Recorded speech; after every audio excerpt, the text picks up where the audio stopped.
Why do you think that so many Sureño rappers have got put on, but Norteño rappers hardly ever? I mean, you guys are out here in Hollywood, man. You're right here in the heart of it. You know, but there's a lot of Northern California black rappers.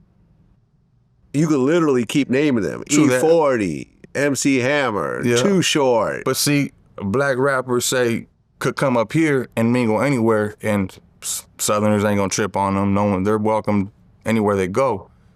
You got, you know, Lazy Boy go down to some of these neighborhoods, it's gonna be probably bad news. If I pop out or bands or somebody pop out, it's gonna be a different story. You know, Too Short come out here, he's probably gonna sell out a nice little show. You know what I'm saying? So you think that's what holds you guys back? For sure, politics, definitely. Well, you're right. Black rappers, white rappers, Asian rappers, they can move around and do music with everyone. Yeah. But Norteños and Sureños, you know, it almost reminds me of LA in the 90s where Crips and Bloods couldn't work together. Yeah. You know, like DJ Quick couldn't work with Crip rappers. Yeah. And, you know, MC8 couldn't work with Blood rappers. Mm-hmm. These days, people like Nipsey and YG, I felt kind of squashed that. Yeah. You know what I'm saying?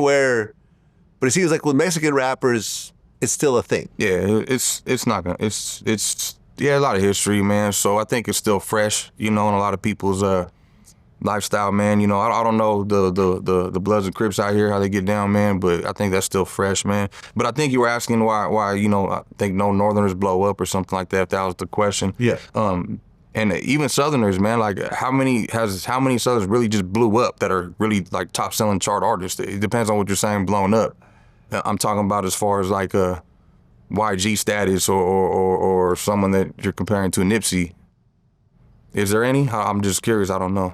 Yeah, no, I mean, viral. There's like internet dudes that are going up for sure. I mean, you're right. I mean, you got guys like Be Real, but Be Real was a Blood. But he's not a gang. Yeah, he was a Blood at the time that he was you know, started out rapping. He wasn't a. But he wasn't coming out repping that. He came out as Cypress Hill. He wasn't coming out as a Blood rapper.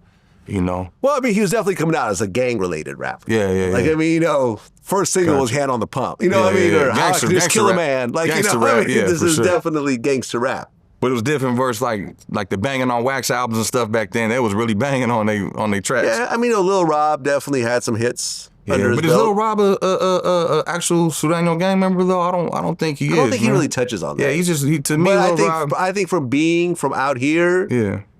You get affiliated type of but I don't look at him as like an actual. I've never seen him throw like gangs up and throw signs up and disrespect other people. I've never seen him be that character. So I could see him just representing his culture down here and being that. But I mean, Lazy Boy said that he would never do a song with a gang affiliated Southern rapper. Yeah. Do you feel the same way?